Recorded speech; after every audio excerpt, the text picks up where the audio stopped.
Chapter 17. At a later period, Aymar added several postscripts to his defense of Bertrand Chaillet, known as Bertrand Chaillet of the 204th Battalion of the National Guard. We have quoted elsewhere part of one to the effect that the uprising of the Commune was due to a kind of infectious disease. The following paragraphs, too, are of interest. After the trial and conviction of Bertrand, Colonel Goys returned my manuscript. Mon cher M. Gallies, he said, there are ideas in this thesis of yours which you would have done better not to express, and that is why I am returning this to you. Destroy it. Such things are dangerous. I replied stiffly, for his plagiarism of my work had annoyed me not a little, and his present schoolmasterish reprimand struck me in a sensitive spot. They seem to have been good enough for you to have used, I said. But you are right. I have noticed myself that the Commune is afraid of ideas. However, I have never allowed timidity to restrain me from exercising that freedom of thought and expression which an earlier and more successful Commune once procured for us. To my surprise, for I knew his intransigence, he smiled and put his arm around me. Come, Aymar, you really don't seriously believe all the things you wrote there, do you? As a matter of fact, I didn't, and yet I did, so I answered evasively. And what if I do? He said. And are you going to be a priest? Perhaps, I answered. You? Aymar Gallies? You in a soutane with a cross hanging over your belly? No, I can't believe it. He laughed. We had a few words of rather friendly discussion. Knowing me of the party, he was unwilling to be too severe, but he warned me to be careful of speaking out of turn. Indeed, he himself was a dangerous man, and he is one of those whom I have set down as infected by Bertrand, and he was to prove it shortly. I did not think then that I was to see him under a soutane, and with a cross hanging over his belly, sooner than I was to find myself in such attire. This rather curt conclusion to the fate of Goys in Aymar Gallies' script is readily expanded, for the history of the last few days of the Commune has been meticulously compiled. The reader will recall that the delegate to the ex-prefecture of police had arrested many people, especially of the clergy, to keep as hostages. The avowed and widely published threat was that the Commune of Paris would kill 2 hostages for every one of their party shot by the government of Versailles. The chief purpose of the Commune, however, seems to have been to intimidate Adolphe Thiers to return Blanqui, who was being held a prisoner by the Versaillists.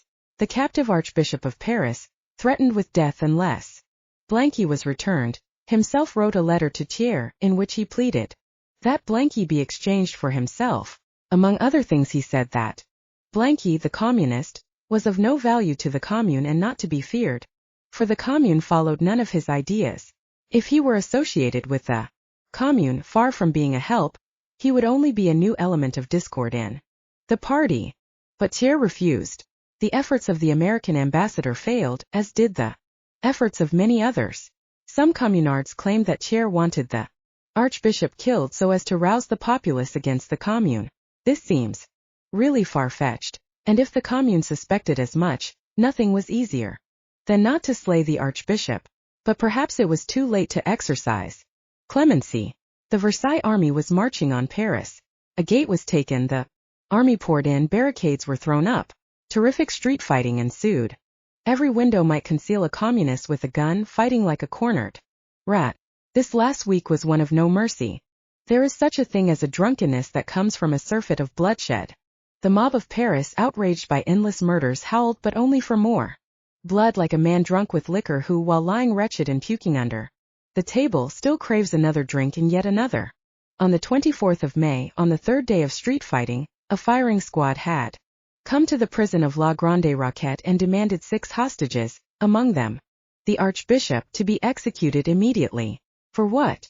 It was too late now for a dramatic warning to Versailles to release Blanqui. This was the end. The army of Versailles, circling like a python, was slowly crushing the Commune to death. The ribs of the city were cracking. The air was full of flying death. While we are still in possession of the Archbishop, let us execute him. Tomorrow may be too late. So the communards thought. On the 25th, Clavier, the commissaire who had been in charge of the Piepis affair, came to take the banker Jecker out of his cell. The director of the prison wished to see an order before he would consent to release Jecker. Clavier had none, but being of a compliant nature, he wrote one out in the spot and signed it too. The director accepted the paper at the point of a pistol and found the combined argument exceedingly valid. The banker who was suspected of having made and concealed millions had actually been ruined in his Mexican speculation by his fellow bankers, for there is no more loyalty of caste among capitalists than in any stratum of society, although more power, for ill and good. Clavier marched out with his prisoner, and after a fairly long walk found a quiet and convenient spot, placed his captive against a wall, and while the latter pleaded softly, "Don't make me suffer," the order was given to fire. Some gamins of the neighborhood amused themselves by kicking the dead body. Curiously, the firing was heard by Colonel Goys, who happened to be passing along an adjoining street. He felt this to be a kind of poaching on his special province, he being the head of the court-martial. The two thereupon agreed to join forces. Clavier and he first had lunch, then they met by appointment and proceeded once more to the Roquette prison. Revolvers were loosened in the holsters and a list of prisoners demanded. The director had learned his business by this time and complied at once. Goys read out the names and marked down 50, 10 being clericals, 4 of them monks arrested at the Piepus Comedy, 40 being guards and agents of imperial days. 50. That was all he wanted. He did not have men enough to handle more. In the prison there was much commotion. The inmates had seen 7 go to their death and were frightened. To reassure them and obviate resistance, the guards repeated that this was to be a mere change of prison. Many believed, "We are going to take you to the Mairie of Belleville, because they have no more bread here for so many prisoners." Moreover, the number of names called out was in self-reassuring. 1, even 6 might be placed before a firing squad, but 50. The jailers, passing down the line, unlocked many cells from which no inmates were called out. This was done because several of the older jailers had run away and the men left did not know the prison. Thus was opened the cell in which Jean Robert was locked. His term had long expired, but still he was in jail, so that though his name was not called, he thought it an excellent idea to step out as if he heard himself called. There might be a possibility of escape. For months now, he had had no news of his family. He saw men hastily making bundles of their effects. He quickly snatched his own overcoat, his only possession, and ran out. No effort was made to control the prisoners. The men were simply hustled into a line and marched off to the sound of fife and drum. Some of them were bareheaded, but most had had time to dress and to tie up a few things in a kerchief. The captive guards of Paris of imperial days took pride in marching smartly. The priests, hindered by their soutans, dragged behind. All around were the faders, the men of the National Guard, adhering to the commune, guns held in readiness. Jean Robert, his limbs stiff from years of sitting on the box and months in prison, walked among the clerics. Robert's first surprise was to note the crowds on each side of the street, the shouts of anger, the vegetables that came flying along with kicks and fisticuffs. What was it all about? Why were they shouting, "Death to the hostages"? "Where are we going?" he asked the monk walking beside him. "To Golgotha," the latter answered curtly and resumed his muttered prayers. The coachman, though he had worked for years in Paris, could not recall any place with that name. He wanted more information but was a little shy of interrupting the prayers of the monk a second time. The guards, fearing that the mob would snatch the prisoners to a sooner death, secured reinforcements from a barricade manned by the 74th Battalion. From then on the way was quieter. The column moved up the Rue de Paris and turned into the Rue Haxo, escorted by an enormous and constantly growing mob. No escape for me. Well, another prison then, Jean Robert said to himself, and resigned himself with a sigh. Indeed, the number of men with guns, the number of escorting boys who had joined with the march, grew every minute. 100 pairs of eyes were constantly fixed on every prisoner. Jean Robert shrank a little within himself. What if it were to be discovered that he was not supposed to be with this group and he were excluded? Even a change of prison was a novelty to be enjoyed. At this moment the whole column marched through a long and broad archway into a courtyard and past several small houses, issuing from thence onto what was half an ornamented garden, half a vegetable patch. The prisoners were bunched up against a wall at the higher end. The mob that had poured in continued to Howl for the death of the hostages. Jean Robert's slow mind began to understand. The escort of the National Guard had protected them from the brutal mob only to bring them here to die in more military style. Surprised, he shouted out, "But they are going to shoot us." A great fear clamped itself around his heart with claws of steel. He made a move to run forward. A guard with a far-off dreamy expression on his face pushed Robert back roughly to the wall and held him there with the stock of his gun, while he continued to think of something else. "But I'm not guilty." Robert cried. "None of us are guilty," said the young monk quietly, and sought to lay a consoling hand on him. "But," Robert shouted, and angrily shook off that kind hand that wished to force him gently into death. His eyes were popping out of his head. There was a lump in his throat so big that he couldn't talk without great pain. The saliva drooled from his mouth. "I don't want to die," he exploded violently. "Hush," said the monk. "We must all learn to die." "But I don't want to die," Robert cried again. Sweat was beading his brow from the terrible strain of uttering words. Below in the garden, the soldiers were disputing about the firing. Some members of the commune made a vain last effort to stop the crime, but it had gone too far.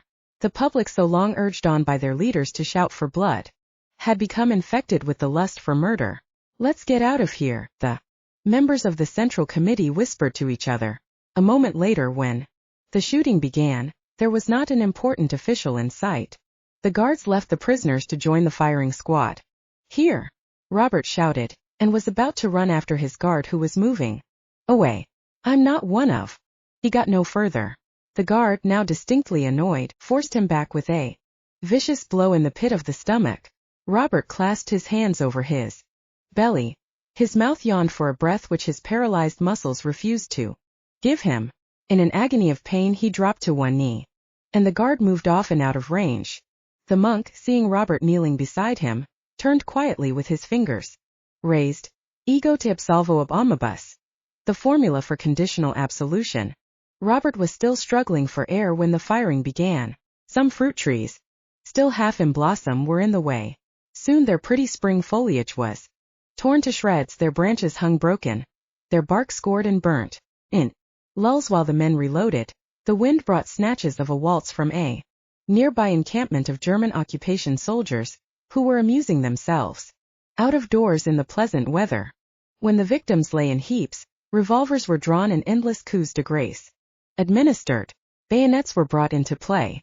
Later autopsies were to reveal bodies with 60-70 bullets in them and as many bayonet wounds. Many of the firing party too bore wounds inflicted by their own careless comrades. When the execution was considered complete, Colonel Goys and Clavier investigated. They had lined up 50 men, but they counted 51 bodies. Goys shrugged his shoulders. "Decidedly there's one too many." They did not wait to examine into the matter more carefully.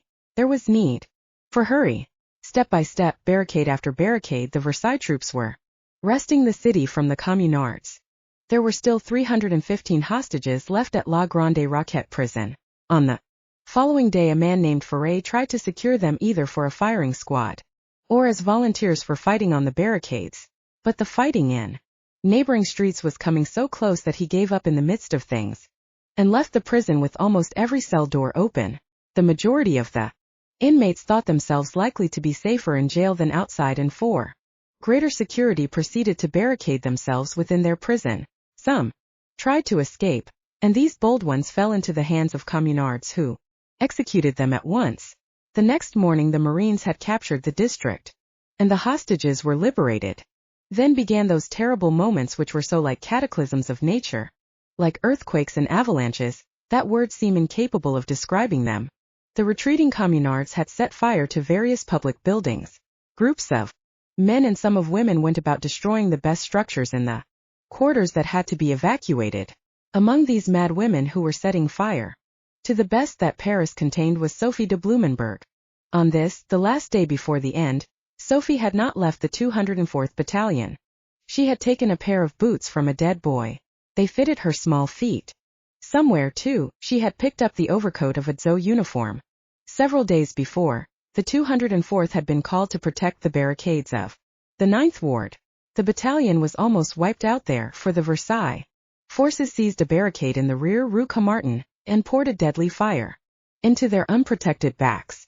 16 of the company taken prisoners were executed at once and within sight of the remaining few who had been able to retreat to another barricade. The few survivors of the 204th were now standing about the Mary on the place Voltaire and talking about the event as they had been ever since it had taken place. Sophie, unashamed of her love, continued to make open inquiries.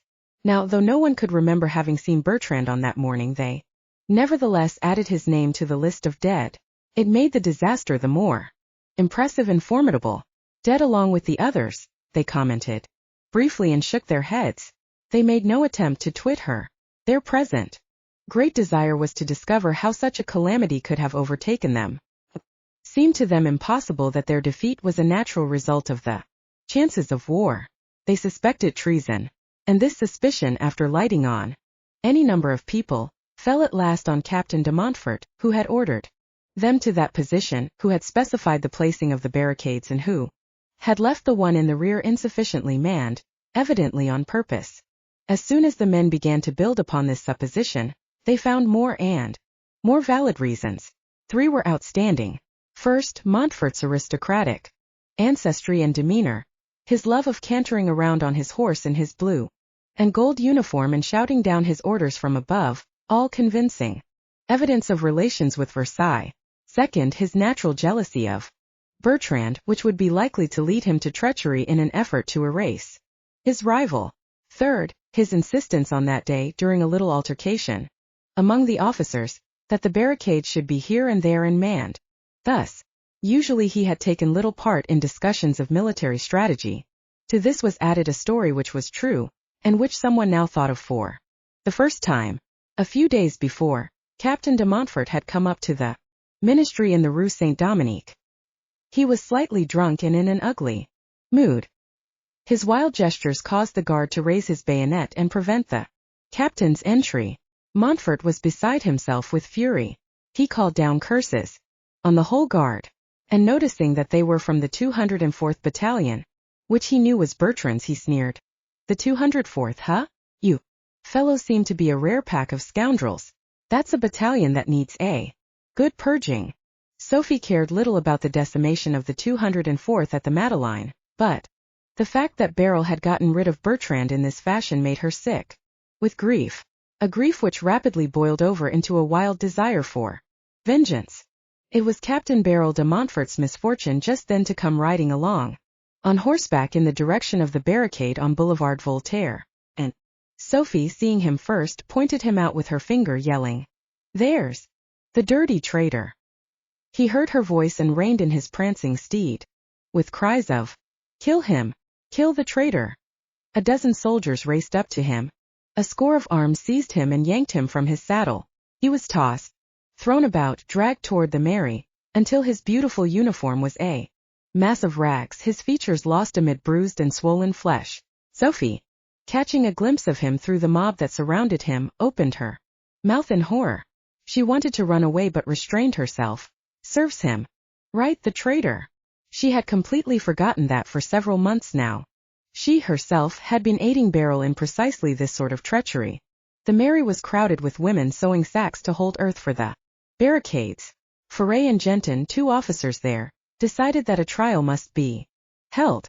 It must be regular, men, they shouted over the tumult. The captain was taken out on the square, which was massed with soldiers and curious spectators. Many did not know what was happening, but they heard the cry of traitor and took it up. It was slow business plowing through the mob with a prisoner whom everyone wished to injure. Progress was further impeded by a long line of hearses, draped in red flags, which were climbing up the hill to Père Lachaise. "His turn now," someone cried, and the impatient mob repeated the phrase in 100 variations. Genton and Foray kept repeating to the men who barred the advance, "It's got to be regular. We must be just. The Commune has decided to bring him up before the court-martial." This assurance and the commanding position that Genton seemed to occupy with his scarlet sash about his waist allowed the escort and their prisoner to finally cross the square and reach the Rue Sedaine. A shop on this street had become the new headquarters of several battalions. A revolutionary tribunal was improvised on a moment's notice. Colonel Goys took charge. Genton and Foray assumed the role of assessors. It was a mere parody of justice. There was not an iota of evidence to implicate Beryl de Montfort. He had been vain, yes, imperious, yes, and negligent perhaps, but of communications with Versailles, of treachery of any kind, nothing. The judges wished to save Montfort, whom they knew well and whose cousin, Edouard Moreau, was a member of the Central Committee and one of the big men of the Commune. But in the face of the mob, they did not dare proclaim him innocent. The prisoner himself would not speak, could not perhaps speak. His eyes were closed by puffy bruises. Blood ran from the corner of his tightly shut mouth. He sat in impassive silence. Only once he murmured, but so low that his voice scarcely carried to the judges, "I'm innocent. Who dares call me a traitor?" None of the judges could believe him guilty. They were, in fact, certain of his innocence, and that being the case they ought not only to have said as much, but they ought also to have extended protection to him. They did neither. True, they found him guilty only of negligence and ordered him merely degraded from his captaincy, but they specified that he should be sent to the nearest barricade and take his share of the fighting. One of the assessors added as a sop to the mob, "If he shows signs of cowardice, bash in his head." The hint was sufficient, and the mob saw to it that it was carried out. He was left lying for dead in a ditch covered with the mud and phlegm that was thrown and spat on him by the crowd. The same crowd that, barely 8 weeks before, had made a bonfire of the guillotine on this same place Voltaire, and had welcomed with wild acclamations of joy the news that the legislators of the Commune had abolished capital punishment. But the odor of blood was in the air. The feel of approaching death roused the worst that hides in man. The Versailles troops had taken the whole left bank. They were beginning to encircle the remainder of the city, still in the bands of the Commune, and wherever their assaults carried a barricade, they set up at once their temporary booths of methodic, pitiless, thorough repression, court-martial, summary execution, and their revenge was as 50 to 1. At this crisis of the expiring Commune, it was natural that the most violent members should seize the reins of action, for at such moments the milder men think of retreat or else grow desperate along with the others. The blame for the firing of Paris will never be fixed on any one man, but it can be blamed on the Commune as a whole, and excused, if such actions demand excuse, by the strain of the moment. It was wrong to burn the treasures of Paris, valuable libraries, irreplaceable archives. It was wrong not because these things have half the value that is placed on them, but because the burning was the mere gesture of a beaten man taking a spiteful blow at his opponent's children. Yes, if the burning of libraries, museums, archives would abolish poverty, I call the exchange cheap. But this had no symbolic meaning, nor any real value. Nevertheless, the burning was carried out with a certain amount of planning. Since the men were needed at the barricades, women were enlisted for the job. They were provided with petroleum and with torches that were formerly part of the equipment of the policemen. The job was a dangerous one, but many volunteered for it, some attracted by the 10 francs a day which was the pay allotted. Of such was Epouse Jean Robert, wife of the coachman Jean Robert, who worked in the company of her 2 little children, 2 left of 5, whom she could not well leave behind. Now that she was earning money, her children each held a fat cut of cervelat and nibbled on it. They had starved for months, and now for once they were no longer hungry, and though their bellies rebelled against more food, they couldn't keep their teeth from wanting the feel of food again and again, as if to reassure themselves that this was true. Others joined because they were enraged at Versailles. Their husbands had been killed or some other great loss had struck them, and they were anxious now to deal a blow, no matter how or where, but preferably against the rich, their permanent oppressors. These things we can never have, these great mansions, these halls of fine furniture, they said. Let us burn them. They shan't have them either. And Sophie? She joined because she wanted to die. She joined because she itched to go mad. She joined because those of Versailles, whom she had so often aided by her information, had betrayed her Bertrand and killed him on the barricades. Yes, and if only she could have been fully certain that he was dead, if she could have seen his body, she would have killed herself at once. 2. Aymar, during these terrible days, kept as much to his rooms as possible. Still he could not restrain himself at times from going out to have a look at things. He used to go up the Boulevard de Batignolles to a place where one could get a good look at Paris. A number of people used to meet there. They would watch the great fires which in the twilight changed from black and white photographs to colored lithographs. The dun smoke first took on red and orange glows and then, when night was complete, disappeared completely and one saw only flames and sparks. The people would guess what was burning. From the distance it was hard to say. The Tuileries, the Louvre, the Palace of Justice, the Hall of Accounts, the Palace of the Legion of Honor, the Palais Royal, etc., etc. The heat of the conflagration was such that it reached out to quarters that were still being defended. There was fire at the Château d'Eau, fire at the Boulevard Voltaire, fire at the Grenier d'Abondance. The Seine, already red with blood, rolled through Paris like a dragon with fiery reflecting scales. Straws from the granary, papers from the records flew burning through the air. As the soldiers of Versailles took new positions, they organized fire squads, and were assisted by the fire department which the communards had prevented from functioning as long as they remained in charge of these districts. While the great bulk of the city was soon in the hands of the Versaillists, the communards still held on to a number of positions, the town hall of the 11th Ward, Belleville, the Buttes Chaumont, etc. During the night of May 27 to 28, the last fierce fighting took place. Terrible guerrilla retreat of the Faders, from tombstone to tombstone in Père Lachaise. Finally, a last remnant of 128 of the communards were forced against a wall and shot.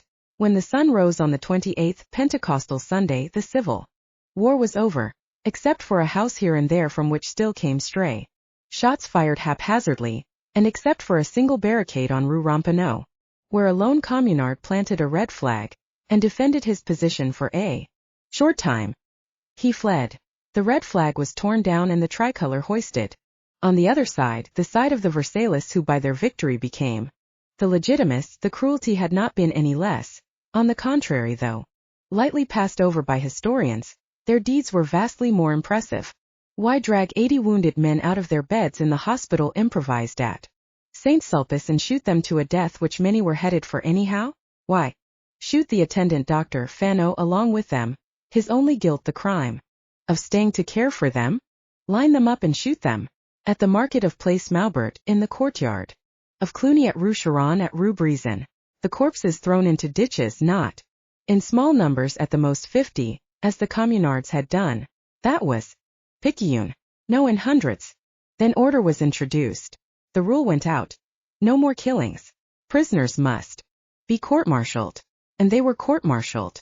The speed of killing was slightly reduced, for the courts at least took the formality of marking down names, but few escaped, for the interrogatory was brisk. No witnesses, no defense. A couple of questions and off went another group of wretches to a convenient wall. Mistakes? Well, of course, considering the haste. Guillaume was shot by 2 different squads. Actually, he escaped to write his famous books. Who were the 2 shot in his stead? De Leon wrote, I saw him perish. His demeanor was most cowardly. He could scarcely talk for rage. How well one can understand that cowardice and that rage. Courbet, one reads elsewhere, was shot after identification. Who was that? And what was the nature of the identification? The paper Gaulois came out with the story. They arrested Billioray at Grenelle. He defended himself, writhed on the ground, begged for mercy. He was done to death where he lay. In another district someone cried, There goes Billioray. At once the man in question was arrested. He denied his identity vigorously. Brought before Captain Garson, he still persisted in his denial, but a dozen witnesses were ready to swear to it. Captain Garson asked, Do you still deny? Yes, yes, the man screamed wildly. The whole matter was done so quickly that only a few seconds passed before the fellow was lying mortally wounded in a pool of blood. It was then, albeit a little late, that someone searched his pockets. Letters showed that he was a draper's assistant named Constant, who had had nothing to do with the Commune, but he was so badly wounded then that it was deemed advisable to finish him off. Who was the man at Point du Jour, who was also executed as Billioray? The real Billioray was arrested a week later and subsequently condemned to prison for life. A Dutch traveler, unable to express himself well in French, was brought before the court-martial established at Le Châtelet. The large sums of money on his person were considered proof that he was an important communard about to escape beyond the frontier. He was executed at the caserne of Lobau. Varlin was executed on that Pentecostal Sunday, arrested and tried and shot in as many minutes. So great was the crowd that the firing squad was unable to handle their rifles properly. The man remained standing. A second volley. He fell, and the crowd clapped their hands. Aymar made no effort to escape. He walked about and saw and felt a strange exultation. Burn! He cried within himself at the fiery flames that leaped to the sky. Kill! He shouted to himself when the men lined up in front of a wall dropped to the rattle of musketry. I was not so wrong, he thought, and derived a curious joy from the violence raging about him. He wanted it worse. He wanted the whole world to go up in flames and blood. It wasn't worthy of being anyhow. Rise up, Danton, Marat, Robespierre. Why aren't you here to see that the job is done right? Aymar soon discovered that he was talking nonsense. The Commune shot 57 from the prison of La Roquette. Versailles retaliated with 1,900. To that comparison add this one. The whole famine's reign of terror in 15 months guillotined 2,596 aristos. The Versaillists executed 20,000 before their firing squads in 1 week. Do these figures represent the comparative efficiency of guillotine and modern rifle, or the comparative cruelty of upper and lower class mobs? Bertrand, it now seemed to Aymar, was but a mild case. What was a werewolf who had killed a couple of prostitutes, who had dug up a few corpses, compared with these bands of tigers slashing at each other with daily increasing ferocity? And there'll be worse, he said, and again he had that marvelous rising of the heart. Instead of thousands, future ages will kill millions. Will go on, the figures will rise and the process will accelerate. Hurrah for the race of werewolves. He was thinking such things and exulting one day as he walked through the streets of the city. The executions were now over. Only arrests were being made. Bands of soldiers and police were systematically ransacking every home. Every suspect was arrested at once. The least suspicion was enough. A mailman denounced a family because it received more than its usual mail. The grocer denounced another because it bought an extra sausage. So-and-so was taken in because he didn't answer quickly enough. Another because he walked too fast, or else too slow. No reason was too insane to provoke an arrest. No excuse too slight for suspicion. In 3 weeks the police received 379,523 anonymous letters of denunciation. Such events, such sights and thoughts, raised not only pity in Aymar's heart, but also a wild sense of satisfaction. The grand and delightful balm of I told you so. This was, after all, the proof of the pudding. See those soldiers busy clearing the streets of cadavers? See those corpses being tossed into a foundation that had been prepared for the erection of a school? Or perhaps for a church, or for the building of a house in which more families of werewolves were to breed? The police service was still unorganized, but squads of soldiers saw that bodies were placed discreetly out of sight, that is to say, they were laid side by side off the main thoroughfares, and some spades of earth thrown over them in order to conceal blood-stiffened clothes. A little earth and a little time was enough, and the race of werewolves would forget. Homo economicus rose up amid the smoldering ruins and began to flourish again. One man went up and down street after street with a handcart. The sight of a body, he would stop, uncover himself piously and mutter a brief prayer. Then he would wave his hat before he put it on again in order to chase away the flies, and with a rapid and practiced hand, he would strip the corpse of its footgear and throw boots or shoes into his cart. The harvest was plentiful. Some suspicious people stopped him, questioned him. He replied politely, for official identification, and went about his business. Aymar, seeing him, said briefly, 18s, eh? And enjoyed the startled expression on the man's face. A minor werewolf, he thought, and laughed to himself. Altogether these were enjoyable days for Aymar. He saw a priest going down one street and whistled. Under the soutane and the cross, Aymar had recognized Colonel Goys, the terrible slayer of the hostages, for whom everybody was on the lookout. I'll give him a scare, the wolf in sheep's clothing, Aymar thought, and approached him with a Latin phrase. Pax vobiscum. If it isn't our old pastor Fidus Goys. Goy shivered. For God's sake, galleys, he pleaded in a trembling voice. But Aymar couldn't control at least one joke. You'd have shot yourself on sight in the old days. Well, yes, these were enjoyable days for Aymar, enjoyable until he was arrested, and even to that there was some enjoyment.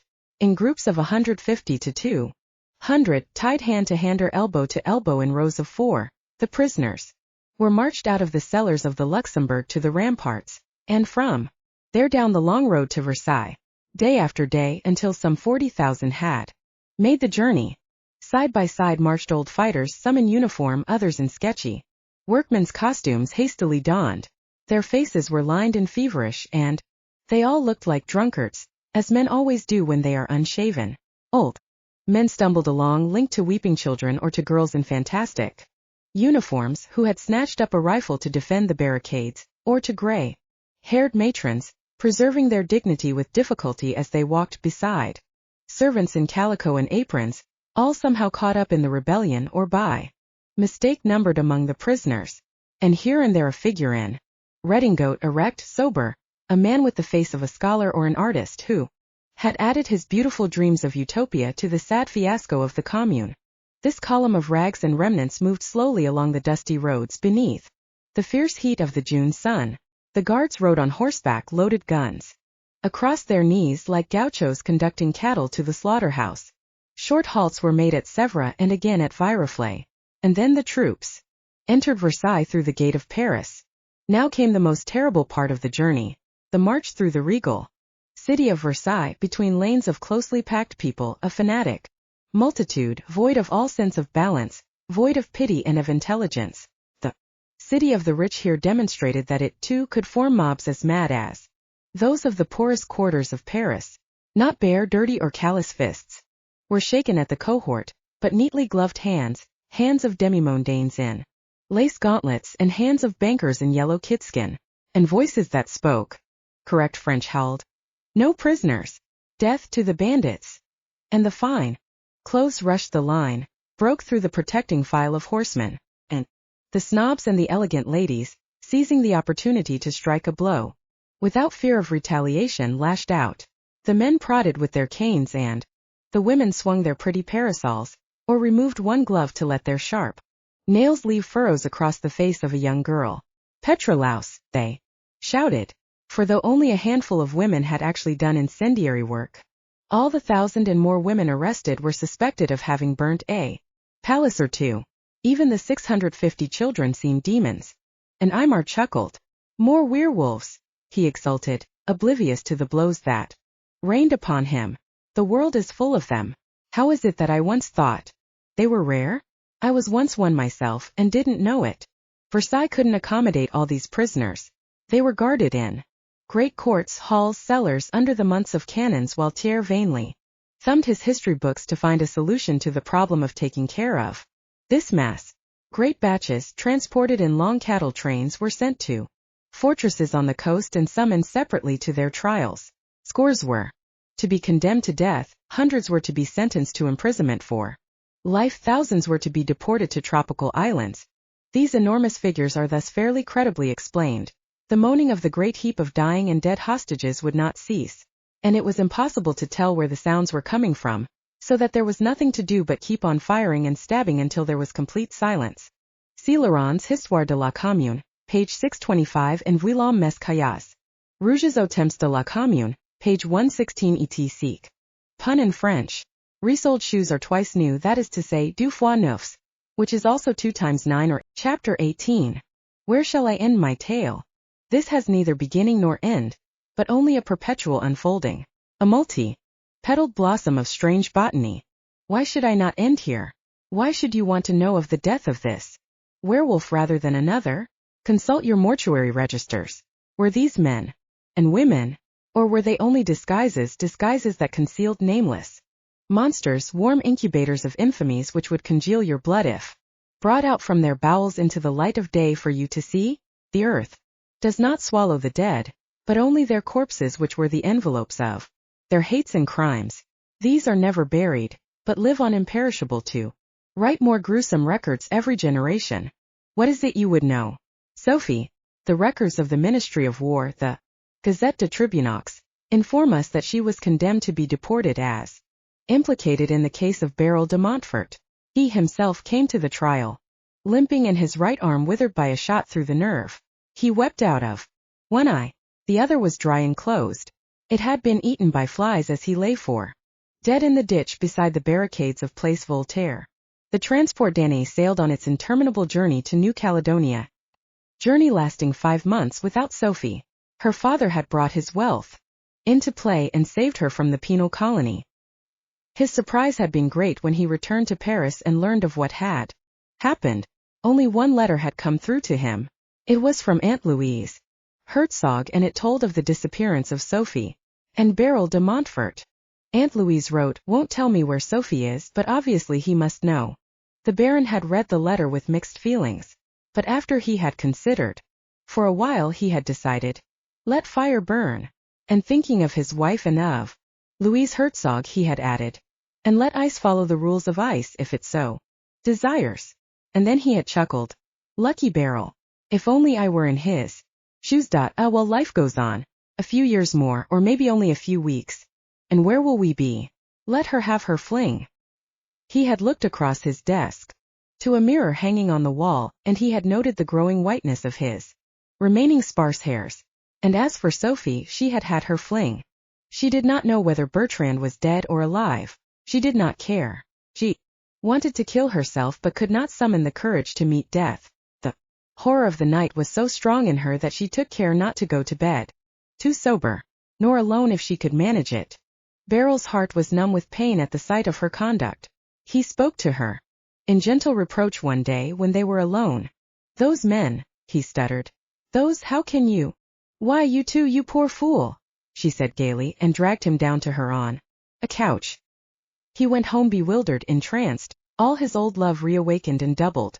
He forgave her everything, and next day begged her to marry him. "What?" she asked, astounded. Then she wept. "Faithful, loyal Beryl," she said. "After all I've done to you." They set the date of the marriage for the morrow, and that gave her the necessary impetus to kill herself with gas that night.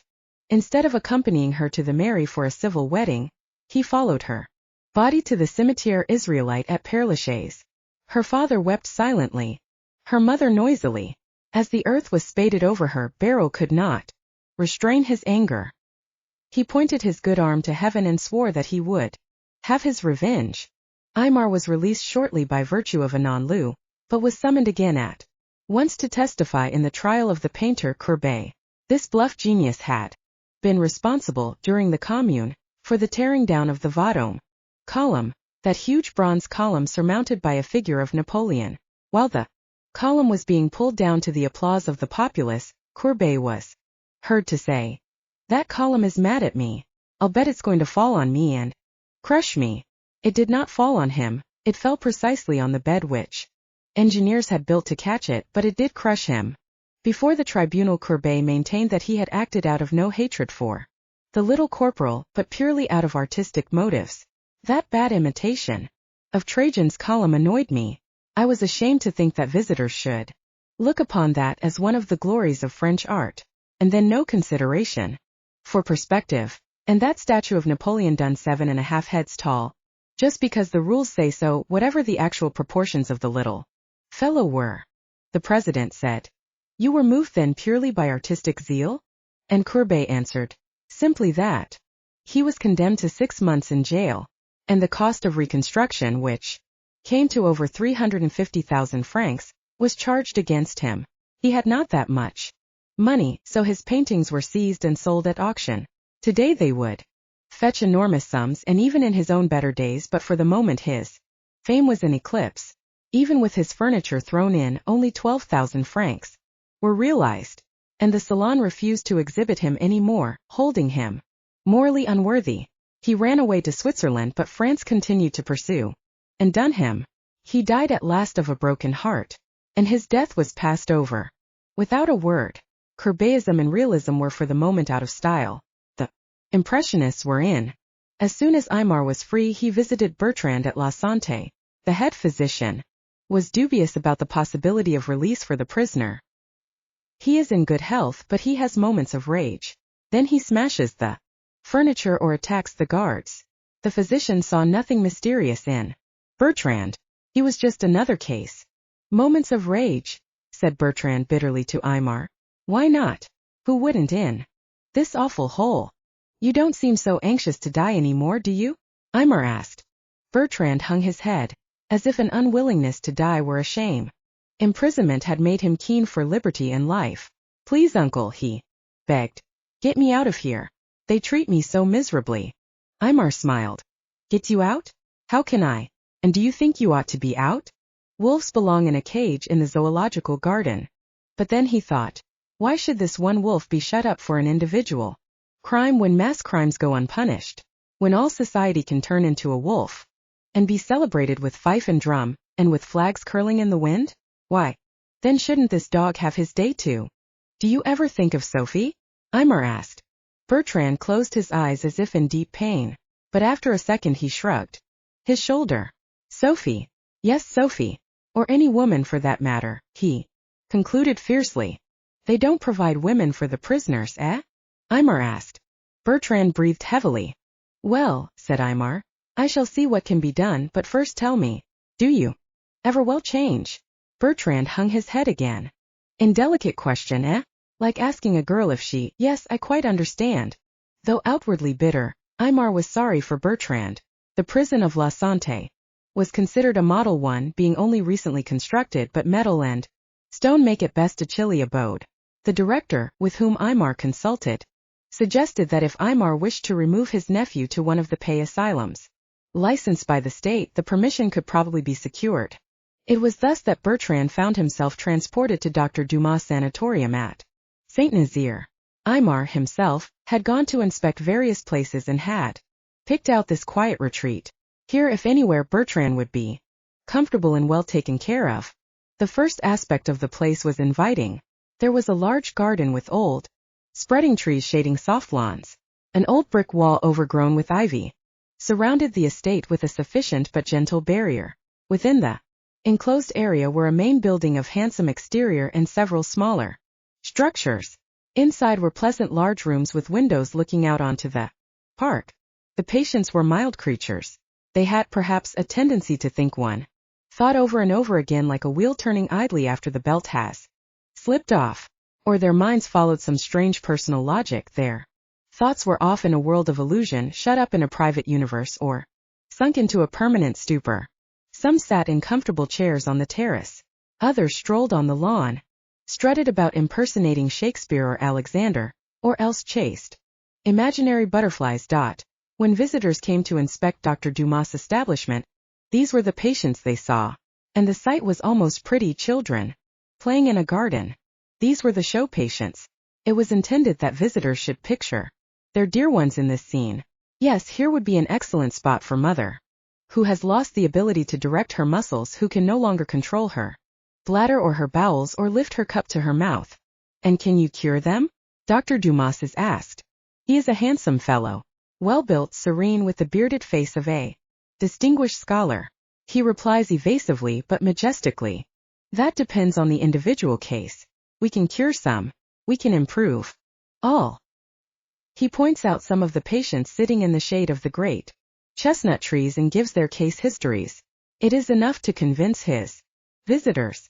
And so poor mother's last dwelling place is fixed upon. She will be better off here than at home, the sons and daughters assure themselves. And we can see her every second Saturday afternoon and any other time upon written notice. Of course the price is steep, but mother is worthy of the best. Good old mother. Some day she will be cured and will come and take her home again. But there is more to this hospital than the park and these droll troubadours, who are exhibited to visitors. On the top floor, for example, there are certain rooms which are never shown to visitors, and which on visiting days are locked and barred with the windows tightly shut. If the relatives of a patient in these rooms come to visit, the afflicted one is hastily washed up and made presentable. The violent ones are drugged if necessary and brought into a special visiting room below. Yes, says the doctor. I can note improvements. Of course to the medically untrained. And when the relatives are leaving, now not too frequent visits, please. It upsets them too much emotionally. 4 best results are carefully worked out routine must not be broken. In these upstairs rooms are the patients with disgusting beastly habits. Those who pollute themselves, who make constant obscene motions, those who argue and fight acrimoniously with an imaginary foe, those who must be prevented from killing themselves and thus robbing the doctor of his fee. In one room you may see a poor wretch who grovels on the floor, clinging with his nails to the flooring in mortal dread lest he drop to the ceiling. He has lost all sense of direction due to a disease of the inner ear and knows not up from down nor left from right. He cannot walk, he cannot lie. There is no longer any balance in him. But Dr. Dumas has succeeded in keeping this man alive for 3 years. In another room is a patient who must be fed, who must have her every want attended to. She is the daughter of a nobleman. She looks like a dwarf Chinese woman. She is over 40 years old and has been in various asylums all her life. She is harmless but disgusting, and there is no sense in attempting to tend to her every want. Once in a great while, when her white-haired father drives up in his fine barouche, an orderly throws the little runt into a tub of water. She is divested of her smelly clothes, scrubbed clean and brought down to the visiting room. Her father contents himself with a perfunctory look, hands over a check and leaves. He has heard of people paying through years for the care of a patient who has long departed to a better world, and he is determined not to be taken in. Elsewhere in these garret abodes are epileptics given to violence and horrible shrieks, sufferers of syringomyelia, whose limbs decay and drop off, painlessly melancholic individuals who must be chained in order to prevent suicide, and more horrible types without labels who are simply beasts, unfortunately born from a human womb and therefore credited with a soul, and these are merely kept in a cage, for their locked rooms into which food is thrown are nothing else than that. To Bertrand, intelligent, mild-looking young man that he was, Dr. Dumas first assigned a nice room on the 2nd floor. Bertrand was immensely pleased, and that very first night he made an attempt to escape. But Dr. Dumas was no fool. He gave all his patients this very opportunity only to see how they reacted. The orderly, Paul, a brawny fellow who had gotten his muscles in a blacksmith shop, was on guard. At midnight he saw Bertrand leap from the low balcony and go racing through the bushes. Paul ran to head him off, tackled him and thought to pin him to the ground with ease. But Bertrand had a vigor beyond his appearance and an unaccountable strength in his soft muscles. Moreover, he brought his teeth into play and his fangs ripped through the cloth of Paul's uniform and tore the flesh to ribbons. Paul howled with pain, but held on. The 2 other orderlies came racing to the rescue and Bertrand was finally subdued. So that's the kind you are, said Dr. Dumas. I thought as much. Well, we'll teach you. Take him up to the top floor. Give him the corner room. If you can learn to behave, you'll come down again. It did not take Bertrand long to realize that he had exchanged his nice cell at the hospital prison of La Santé for a genuine hellhole. His new room contained only the minimum of furniture, a narrow cot, a chair and a small table. By standing on the table one could barely reach the sill of the only window, an oval barred aile de boeuf. He kept his rage under control for a while. He promised himself that he would get that fellow Paul yet, and if he ever had his hands on Paul again, that would be the end. He licked his teeth at the thought, and of course he'd tell Aymar all about it when Aymar came, and Uncle would see to it that he got a better room. In fact, there was no sense in waiting 2 weeks for Uncle's visit. He could write to him at once.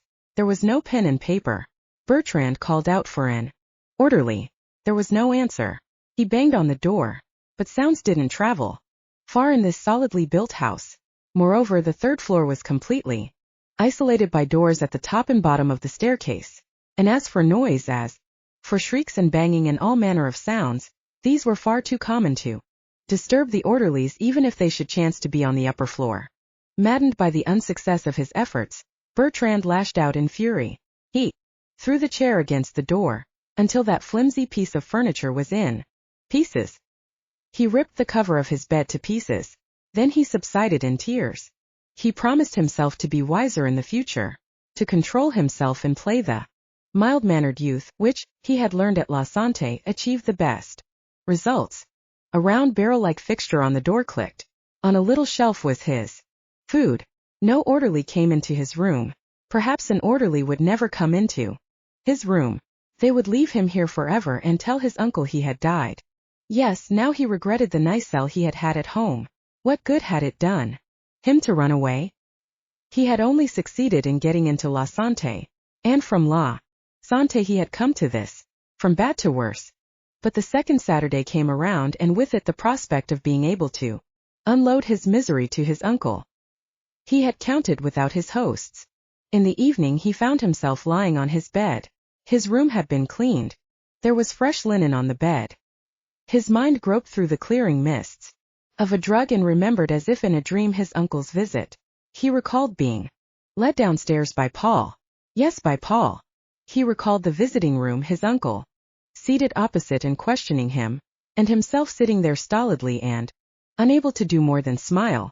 This time he lost his head completely. He smashed, he tore, he howled until he fell exhausted on the floor and slept. When he woke up feverish, tense, he groaned to know himself alone and unable to find release. He listened. There was a noise in the adjoining chamber. It could be faintly heard. It was the little mongoloid cooing to herself. Bertrand did not know what the origin of the sound was, but the soft feminine voice enchanted him, drew him with the power of a siren. He threw himself against the wall. "A woman!" he screamed. He kicked and scratched. Impossible. The wall was not a simple partition but one of the retaining walls of the house, of solid brick and heavy plaster surface. The noise he had made had evidently frightened the owner of the voice. Bertrand fell to his knees. "Please sing some more. Please, please, I'll be quiet." But the owner of the voice remained silent. So great was his necessity for hearing that voice, soul link with the feminine world, that he learned to control himself, especially in the evening when it generally sang its flat, gentle, monotonous tones. Its timbre was surely only vaguely like Sophie's rich and resonant voice, but Bertrand came to think of it and speak of it as Sophie. "Sing to me, Sophie," he would say. "Sing to me. Do you recall how we used to go walking in the evening, hand in hand? Do you remember?"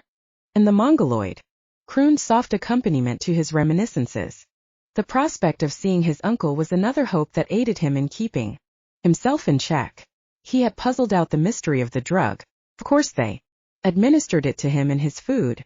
It was only necessary to keep good track of the days as they passed, and avoid eating on Saturday. His trick worked. On Saturday he did not touch his food, hungry as he was. Instead he waited quietly for the afternoon visiting hours. At last he heard footsteps outside. The key squeaked in the lock and the door swung open. It was Paul, the enormous lumbering orderly who, a month ago, had defeated Bertrand's attempt to escape. And now Bertrand made a terrible mistake. Evidently he should have gone meekly with Paul, as if truly drugged, and then revealed his grievances to Aymar. Instead, blinded by his desire for revenge, he leaped on the surprised orderly and would surely have killed him if his screams had not attracted another orderly who ran to his comrade's assistance. Between the two, Bertrand was subdued and tied up. Then Dr. Dumas was summoned. It was a simple question of the injection of a drug by means of a hypodermic needle, and a meek, mild and stupidly smiling Bertrand, neatly attired, was led downstairs. When the drug wore off, Bertrand knew that he had missed his second opportunity and that another would be hard to find.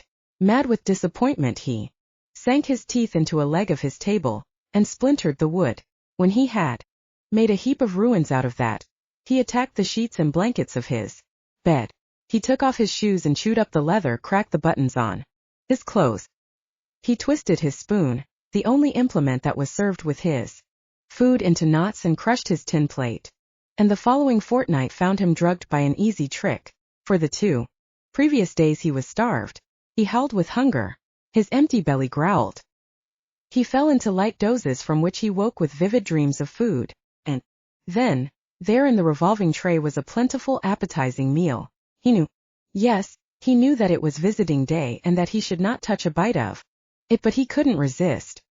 He gulped down every morsel. As through a dark glass he saw Paul enter and grin at him. Dr. Dumas was incensed at all this breakage. No more linen or blankets for him. Take off his clothes after visiting hours. Let him go naked. And as for his food, throw it on the floor. No more dishes. You can't very well throw soup on the floor, but you can throw a piece of meat. And the orderlies had discovered Bertrand's love for meat. Got to be quite good sport to starve him for a day, then open his door suddenly and fling in a bone covered with shreds of flesh. The orderlies, armed with whips or clubs, would stand in the opening and watch Bertrand pounce upon his food and crouch on the floor to gnaw off and bolt the meat in chunks and then to crack the bone for the marrow fat. For greater amusement, the orderlies liked to offer Bertrand some especially hard bone, the heavy thigh bone of the horse, for example. The sound of enamel grinding against bone filled the room with a sinister crackling. The orderlies trembled and retreated as far as they could, and they held the handle of the door, ready to slam it shut at the least sign of danger. In this they were well advised, for on several occasions Bertrand, irritated by their laughter or excited by their applause, suddenly leaped at them. Once he was rewarded by having his face caught between the door and the jamb so that his cheekbones were nearly crushed in. But on another occasion his teeth managed to reach the leg of Paul, and slash through the cloth, but without catching the flesh. Paul had had enough. He had long thirsted for vengeance anyhow. One day, knowing the doctor absent, he procured a heavy whip from the stable. Bertrand was drugged and chloroformed and tied to the bedpost, where he slumped over the ropes that sustained him, for he was completely unconscious. They took turns beating him, now lashing him with a fine thong, now clubbing him with the butt. Bertrand groaned softly, but he did not wake, though blood spurted from his bruised and shredded back. For weeks after, though his days and nights were one long torture, of all the patients, the men took a peculiar delight in annoying Bertrand. On the days when he was starved preparatory to being drugged, they used to stand outside his door and listen to his mad bellowing. That amused them. And then, when he had been drugged, they found some strange pleasure in manhandling him. He was docile as a sick child. The orderlies scrubbed him, put soap in his eyes or tweaked his nose. He responded with a silly grin. Once an orderly thought of a clever trick. He put sharp tacks through the soles of Bertrand's shoes so that points projected through, and thus Bertrand, oblivious of pain, was walked along the hall and down the flights of stairs to the reception room, where his uncle awaited him. To his uncle's greeting he gave no answer, stood by glumly until Aymar forced him into a seat. Aymar tried to question him. Bertrand continued to glare angrily, or if his face broke into a silly smile, the effect on Aymar was only the worse. He tried kindness. Answer me. Answer me. Please, Bertrand, answer me. Bertrand, look at me. Are you angry at me? Did I not always do my best for you? No father could have struggled harder. And what, after all, did I have to do with you? Neither your mother nor father was any relative of mine. But you came to belong to me, and I came to love you and feel responsibility for you. You were mine, but only as a stray dog sometimes attaches himself to a passerby and will not be shaken off. Bertrand grinned. Well for you to smile, Aymar continued. It was I who had all the pain and disappointment. It is I who now bear all the affront of your ingratitude. Bertrand's smile faded. His face darkened into a scowl. Yes, scowl if you like. But you will be sorry, for I shall not see you much longer. I have received papal dispensation and will soon take holy orders. Then I may be sent far away, to China, to South America, and you will be left here. Will you write to me at least? Probably not. You have answered none of my letters so far. Your brutish nature has swallowed all the learning I gave you. Do you recall how I taught you your letters, cutting the alphabet out of various colored papers, and how you first thought that every letter from red paper was a because it had been cut from red paper? So you will not forgive me for having brought you here, where you are surely better off than in that prison asylum? Here it is expensive and beautiful, and you have the freedom of that great garden, and the care of a famous doctor who means to help you if he can, which I doubt, but at any rate. Well, speak finally. Answer me. Or are you dumb? Aymar rose and yelled into that stolid scowl. He postured, gestured, pleaded. Then he mopped his brow. I am going crazy myself, he thought. It is plain that the poor boy is totally off. He went into the corridor and called an attendant. Goodbye, Bertrand. Who Knows if I shall ever see you again. Bertrand meekly followed the orderly, without so much as another glance at his uncle. Aymar knocked at the doctor's office. Dr. Dumas greeted him with a smile. Come in, M. Gallies. Come in. Have a glass of Porto with me. Aymar was only too happy to sit down and talk to a human being for a change. Dr. Dumas was indeed a kind and intelligent man, one with whom one felt at once at home. And how did you find your nephew, M. Gallies? Aymar sipped his Porto and answered sadly. I'm afraid he's not doing very well. He shook his head and sighed. Well, well, said the doctor, such cases are devilish hard to treat. You must repress their beastly side, and that robs them of their joy in life. They grow angry at the whole world and sulk or else mock you in secret. Here, let me fill your glass. After a few glasses of Porto, Aymar was feeling more mellow. What disturbs me, what in fact wounds me deeply, is that he will not even talk to me. And why does he never answer my letters? Ah, well, M. Gallies, one must put up with such things. Gratitude is rare enough among the sane. For myself, I cannot approach him without raising a scowl on his face. And yet, you know yourself how much care and attention we give to our patients here. What kind of a life is this, after all, to devote oneself, sacrifice everything, in order to relieve the suffering? You should feel ennobled by that, my dear doctor, to attempt to relieve the world's ills from whatever side. Oh, by the way, I intend soon to take holy orders. Really? The doctor was shocked but recovered quickly. Then allow me to congratulate you. May I drink to your future? There is nothing finer than the career of priesthood. I am not one of those blatant medicos who are so vociferous in their denunciations of the Church. As a man of science, I must be unbiased. As a student of the soul, I know that religion is a potent force. Aymar was pleased. There was something he had had on his heart for a long time. Could he entrust it to Dr. Dumas? I've wondered. I know, of course, that your patients may have Mass said to them if they so desire, but do you systematically attempt to open their hearts to religion? Do you, for example, try to teach them to pray? You have hit there on one of my pet theories, monsieur. I am gradually working toward that. I neglected that myself in former years, said Aymar, but since the terrors of the last year I have become deeply convinced that man must return to the simple faith of his ancestors, back to what we in our modern sophistication and pride term vulgar superstition. Dr. Dumas nodded his head in agreement, and filled the glasses.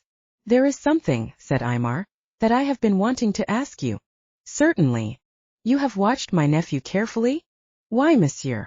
I am implying no criticism, Aymar declared quickly, but you know of course that I have had my nephew in my care for many years. Yes. Well, have you ever observed him change? Change? What do you mean? I mean into a wolf. Into a wolf? Why, yes. You know, of course, that he is afflicted with lycanthropy. To be sure, but that is a mere name. I beg your pardon, it is the truth. Ah, come, Gallies. You would not have me believe that your nephew does more than delude himself? His disease is quite common. I have, in fact, made a study of it, and given considerable attention to the huge mass of testimony in the medieval werewolf trials. There is, in all this testimony, full proof that no one ever saw a werewolf, and the patients themselves confess that they only felt like wolves.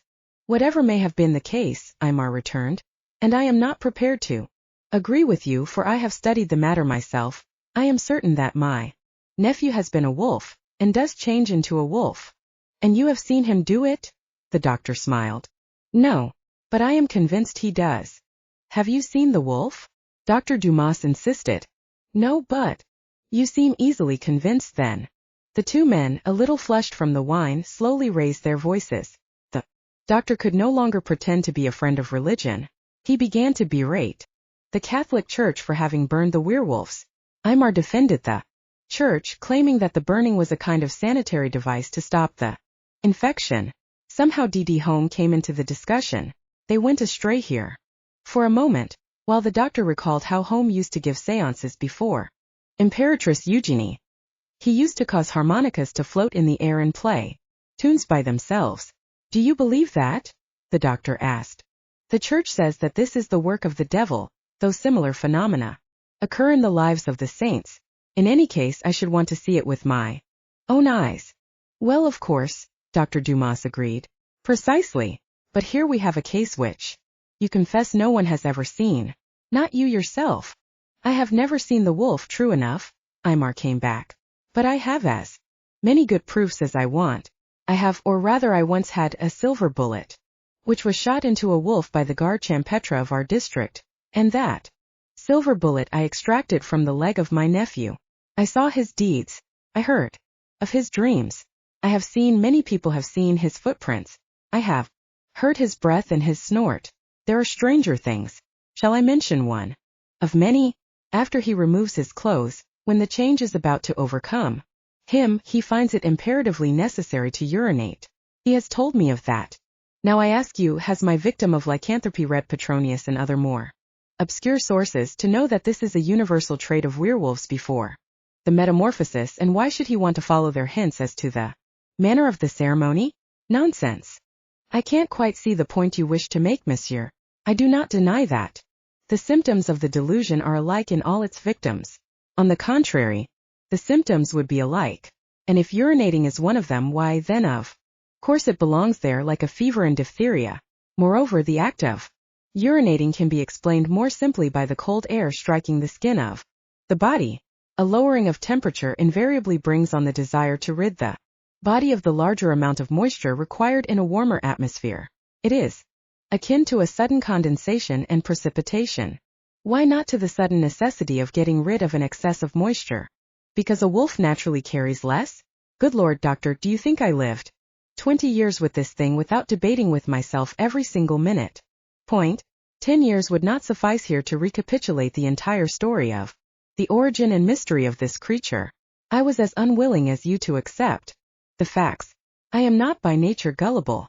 I take for granted your original incredulity. I ask myself only how you ever changed. How could you ever come to believe that he was metamorphosed into a wolf? That is per se preposterous. Certain things, many things, some small in themselves, but all of them together presenting an invincible argument, made me change my mind. His birth on Christmas Eve, for example. Statistics will show, I am sure, said Dumas eagerly, that thousands born on that day have had lives no different from the rest of us. Are you going to bring up astrology? Not at this moment, said Aymar, but science has still not explained many phenomena of human character and emotion. Would you set limits to science? Dumas raised his voice. Man is a compound of chemicals, and some day we shall write the chemical reaction of love. Tamirat, Gallies retorted. Man is a union of spirit and matter. In the instant between life and death, for example, what leaves the body? Chemical. No, but the chemical order or aggregation is altered there. Ha ha. So we do have a remarkable change of form here. What do you mean? Simply that the alteration from man to wolf is no greater than from life to death. Rhetoric, monsieur. That's no answer. Are you at loss for a scientific argument? But man, Dumas bellowed. Consider what you are saying, that a man can turn into a wolf. A wolf, remark you, that has no sweat glands, whose bones and teeth, hard bodies, mind you, are all differently shaped, whose every cell and every hair and nerve. And why not? Said Gallies, flourishing his wine glass. Do not such changes take place in nature? Have you never seen water change to ice? Oh come. Have you never seen two gases unite suddenly into a snowy powder? Yes, but... And a worm change into a showy butterfly? Yes, but in a whole month of time. What difference does time make? Is not time infinitely divisible? If a wheel can turn once a year, can it not also turn a million times a second? The life of some animals is the twinkling of an eye, while of others it is a century. I concede you that, said Dumas slowly, but you have mentioned the butterfly. Have you ever seen it turn back into a worm? No, but if, as you said, life is a chemical reaction, is there any reason why it should not be reversible? No, the doctor said slowly, for he was beginning to recall his professional discretion. He'd better not argue himself out of a patient here. He swung slowly around until he was agreeing with Aymar. And those eyebrows that meet, Aymar pursued. Yes, I've noticed that, but I took that for a sign of hereditary syphilis. Not at all, said Aymar. And those nails? A common enough sign. Interlocking teeth set with little spaces between. Of course, there are wide variations in the dentition of man. And those hairy palms. Very strange that, isn't it? Not so much any one of these signs, but all together. It is as if the beast in him peeped forth here and there. And then, of course, his actions more than anything else. Said the doctor. You know, galleys, that what you say there interests me immensely. It unfolds a remarkable new theory for all the inexplicable manifestations of morbid and abnormal psychology, the intrusion even in partial degrees of lower forms of life into the human form. Fourth, attractive though the idea is, I cannot accept your conclusions fully, but I intend to study the matter. From this point the discussion grew more and more one-sided and even more flattering to Aymar. When he arose to go, it was with renewed and increased faith that in Dr. Dumas' sanatorium, he had found the ideal spot for Bertrand. In fact, he felt a little concerned for the doctor. I hope you can do him some good, Dr. Dumas, but let me give you a little friendly warning. Be careful. He's a dangerous criminal. Watch out for him. And if you must approach him, remember to cross yourself. Thank you for your advice, the doctor replied. I shall avail myself of it. And may I communicate to you the results of my observations? He stood at the door, and as he watched Aymar go off with a more unsteady limp than usual, he snorted quietly. I may have 2 patients yet, out of that family. Bertrand, when not in a rage and not drugged, had now no pleasures in life but these 2, the singing of Sophie and the hope of revenge on Paul. As for communication with his uncle, that had best be given up even as a dream, for it was plain that they would never let Aymar up here, and equally plain that they would never let him down unless he was drugged, if not by food then by an injection. And as for writing, there was no possibility of that. Not only was material lacking, but how to post a letter, even should one succeed in writing it? Often, when ruminating thus over his miserable fate, Bertrand was overcome with sadness. It might happen that the faint singing of Sophie would sound through the wall. The bitterness would vanish from his grief. Tears would come to his eyes. Sophie, he would say to himself, Sophie, and he would lie down on his mattress, which was on the floor and constituted his entire bed, in fact, his entire furniture, and imagine she was in his arms. Her black curls were in his face, her soft, moist lips against his, and her slender arms about his body. And the dream would last until the singing ceased. Then he would beg, sing again, Sophie, sing another song. And if, as sometimes happened, the flat, drawn-out notes rose again, then he was almost certain that she knew he was here in the room next door, and that she knew he wanted to hear her sing. After a while the singing alone was not enough. The mere dream of Sophie no longer held. He must get into the next room. But how? He formulated 100 bold plans and rejected all. He discovered, however, that he could manage to leap up to the oval window, catch on to the sill, and by digging his toes into the wall, almost hitch himself up to a seating position. If only his toes could secure a better hold on the wall. With his fingernails, with a splinter of bone, he remedied that. 2 little niches now served to give him a good purchase on the wall and actually to seat himself on the sill. Chance favored him there. The entire framework of the oval window, bars and all, was loose in its setting of stone. Evidently the workman who had made a permanent opening above the glass for ventilation had loosened the frame from the plaster and not bothered to repair his damage, or else time had shrunk the wood to its present size. In any case, one could take hold of the bars and pull out the whole window as if it were a stopper. Having made sure of this, Bertrand waited feverishly until late at night to explore further. Just outside the oval window to the right was a steep roof, and from this projected a dormer window that led evidently to Sophie's room. On the other side was a blank wall, so that escape on that side was impossible.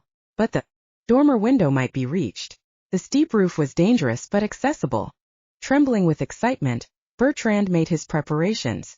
He rolled up his mattress lengthwise into a cylinder and pushed it through the opening until it dropped to the ground below. We'll jump on that, he determined. We'll either hit it and run off together, or miss it and die together in suicide, as we so often planned. It happened on this night that Paul was in a mood to be with a woman, and this was unfortunate, for the patient who had been accustomed to receive him for several years now had just been removed by her relatives. The only other possibilities were 2 female patients who were, so to speak, the property of the other 2 orderlies. Paul debated whether to affront the jealousy and anger of one of his comrades or attempt to sneak out of the asylum and get to the village. Then the little mongoloid occurred to him. That'll be fun, he promised himself. He knew she was fond of candy, so he took some up with him and expected no difficulty, nor did he encounter any. His pleasure, however, was short-lived. He heard a noise at the window, looked up and had no time to escape a dark form that hurled itself at him. In a second the combat was over. The blood spurted from his torn artery in a high, wide arc and splashed onto the floor. The arc diminished, sank back to its origin, where now the blood only welled up in ever slower pulsations. Bertrand lay there in a kind of stupor, from a surfeit of ecstasy. At last he roused himself, struggled against the sluggishness of his mind and looked about in the dark room. In this chamber, lit only by the moonlight from outside, he saw a strange dwarfish woman with a heavy brown face and stringy gray hair. She was seated on the bed, naked and sucking at a stick of barley sugar, and because it was good, she began to coo to herself. His mind was incapable of accepting this. Sophie, he said, bewildered. What have they done to you? There was a noise outside in the hall. Without puzzling out the matter, he picked her up and cried, Come, Sophie, let us die together. And holding her clasped tightly in his arms, he stepped upon the sill and leaped for the mattress lying on the lawn below. My most profitable patient, too, Dr. Dumas said and sighed. Investigations being annoying things at best, the doctor suppressed the triple death as much as he could, filled out appropriate death certificates, dated them differently, and held the funerals at a week's interval. There were only 2 funerals. Dr. Dumas had long been anxious to dissect the mongoloid and wrote for permission to the Marquis, saying that he would pay the usual price. The old skinflint will be glad to earn a couple of francs. But the old skinflint was not the remains of Madame la Marquise de la Roche. Ferrand must rest in the family vault, he declared proudly and sternly, and when one comes to think it over, why not? Alive and in the family castle, she might have been a source of annoyance. But whom could she disturb or embarrass? In the family tomb? Beryl de Montfort came just a week too late to the asylum in search of Bertrand. He had been delayed by trouble with his eye. When he heard that Bertrand had just died, he cursed his fate. He had promised himself so much from his revenge. Death, he exclaimed bitterly, robs me of both my love and my hate. He wanted to see the grave. For a tip, an orderly took him over to the cemetery and pointed out the mound. Beryl bent down over the fresh sod and, rendered furious by this climax of frustration, muttered viciously, I'd like to dig you up, you dog, and spit in your face. This completes the elucidation of the Galli's script. Famous American spiritualist and physical medium, 1833 to 1886. He was examined by Lord Crookes, the celebrated physicist who was convinced of Holmes' power to levitate himself, etc. Appendix. About this period, that is to say 1875 to 1880, the question of municipal hygiene was much to the fore. The great researches in microbiology, in the causes of disease, in sanitary engineering demanded that municipalities take an active hand in improving the hygienic conditions of populous centers. Among other matters, the disposal of the dead elicited much argument. The practice of burial was attacked as unhygienic, and proponents of cremation demanded state action, making incineration of corpses not merely lawful but required. The practice long followed, and still followed, of burying stillbirths and embryos in privies or otherwise privately disposing of them, was forbidden by law in numerous places. The history of municipal government shows that little attention was paid to such matters until the 19th century. Apparently one of the first attempts to show the insalubrity of intramuros burials in great cities was that of Duras Fernel and Hullier of Paris, who in 1554 expressed fears concerning the cemetery of the Innocents, a great charnel field which in 1186 had been allotted for the burial of the deceased of Paris. Here great pits were dug and the coffins placed solidly side by side and one upon the other, until some 2,000 were buried, or rather exposed, for only with the placing of the last coffin was the pit covered with soil. During its existence this cemetery, swollen by the addition of 2 million bodies, rose 10 feet above the level of the surrounding territory and at places overflowed the walls. Old pits were frequently opened and the bones thrown into great heaps. Subsequently, some of this vast mass of human relics was put in the Paris catacombs, which were really former quarries whence fine stone was extracted. To make matters worse, this great cemetery of the innocents was surrounded by a vast gutter into which the surrounding quarters of the city were accustomed to cast the ordure of the houses.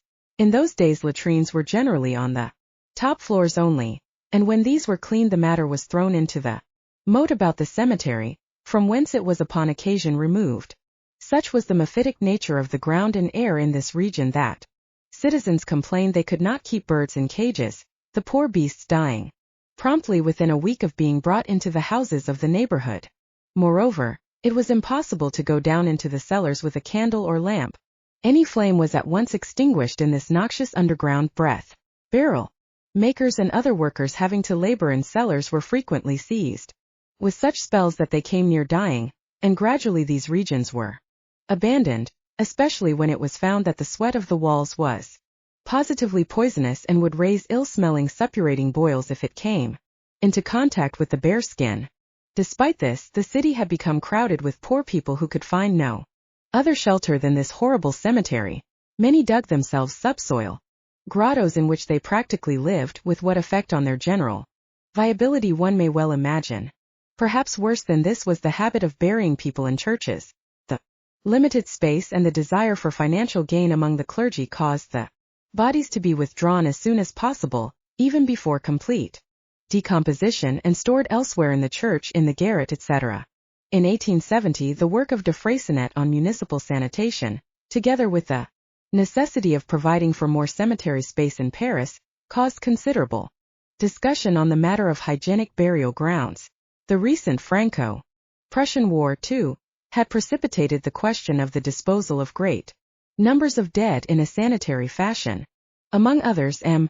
Coupry Fils, an architect of Nantes, patented a hygienic cemetery construction, the Système Coupry, which he proposed to install in his Cimetière de l'Avenir. A test of Coupry's method was carried out in a portion of the Saint-Nazaire cemetery. Here a number of bodies were buried above the device which facilitated the circulation of air beneath the coffins and drained the soil of waters, and an equal number of corpses were buried as near to the test portion as possible and allowed to remain for varying years in the soil. In this system, the deleterious gases which collect in the underground pipes are brought to an oven and there burnt. For its best operation, the Coupry system demands burial in simple wooden coffins without the use of antiseptic substances, embalming, impregnated sawdust or charcoal, since the purpose of the system is the rapid disintegration of the body to a skeleton, with the complete disappearance of all the corruptible fleshy parts. It is, of course, well known that the French Revolution began the practice of forbidding church burial by state legislation of the 23rd of the month, prairial of the year 12, and limited the creation of new cemeteries to beyond the city walls. It forbade the burying of one coffin upon another and limited the burial to 5 years, except for those who wished to pay exorbitant sums for perpetual burial plots. Further, the depth of burial was stipulated so that noxious gases would not reach and contaminate the outside air. Since then, France, particularly the prefecture of the Seine, has interested itself constantly in the betterment of burial grounds, and it early appointed a commission to investigate the Coupry system. The report published by Dr. P. Brouardel and O. du Mesnil contains a complete study of this system. For the purpose of their report, the above-mentioned members of the committee, appointed by the prefecture of the Seine, Commission d'Assainissement, Board of Health, exhumed 10 bodies, 5 Coupry, 5 plain, which they subjected to a complete examination. Thus, Sieur G. Baptiste, 53 years of age, died March 20, 1876. Buried March 21, 1876. Exhumed May 25, 1881. Again. Exhumed June 9, 1881. Length of inhumation 5 years. In untreated portion of the cemetery. This cadaver, see accompanying photograph, is absolutely intact. It has been transformed into corpse fat. Bad odor.